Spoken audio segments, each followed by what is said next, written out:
मैं इस दुनिया में अकेला आया था और एक अजनबी की तरह यहाँ से चला भी जाऊंगा।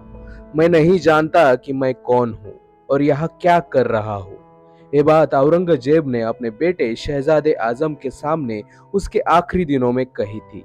उसके जिंदगी के आखिरी 2 सालों में वो ये सोचने लगा था कि जो आज तक वो करता आ रहा है, क्या वो ठीक था। अपने आखिरी दिनों में उसके साथ उसकी बेगम उदयपुरी महल थी, जिसके साथ रहना औरंगजेब को अच्छा लगता था।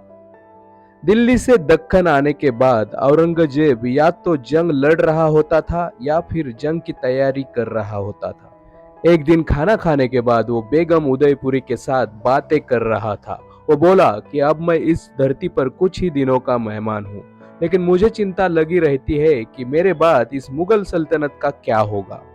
उदयपुरी बोली, आप उसकी चिंता क्यों करते हैं? आपके 3 बेटे हैं, उनमें से कोई तो जरूर उस काबिल होगा जो साम्राज्य का भार उठा लेगा।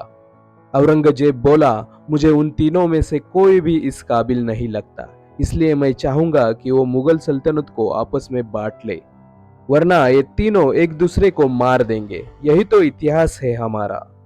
इस पर उदयपुरी औरंगजेब से पूछती है, आपको अपने भाइयों को मारने का पछतावा हो रहा है? यह प्रश्न औरंगजेब को चुभता है और वो बोलता है, अगर मैं उन्हें नहीं मारता तो क्या वो मुझे जिंदा छोड़ते? मुझे उन्हें अपने रास्ते से हटाने का कोई भी अफसोस नहीं है।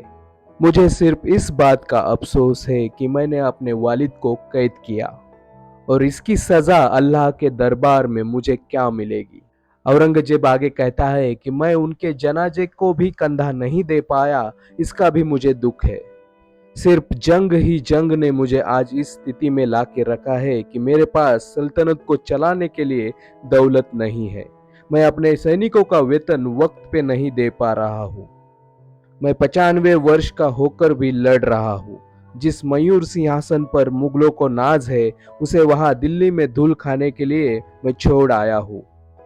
3 मार्च 1707 में बीमारी की वजह से औरंगजेब की मृत्यु हो गई। जब औरंगजेब मरा तब उसके पास मात्र 300 रुपए बाकी थे, जो उसने अपने हाथों से कुरान लिखकर और टोपियां बनाकर कमाए थे। उसके मरने के बाद कुछ ही महीनों में उदयपुरी का भी निधन हो गया। औरंगजेब को अपने आखिरी दौर में भले ही बहुत सारी चीजों का अफसोस हो रहा था, लेकिन उसने जिस निर्दयता से न जाने कितने लोगों को मौत के घाट उतारा था, जिसमें उसके खुद के भाई भी शामिल थे, इसलिए मरने के बाद भी उसे अल्लाह के दरबार में भी माफी नहीं मिली होगी। भले ही वो विजेता कहलाया, लेकिन एक अच्छा शासक वो कभी भी नहीं।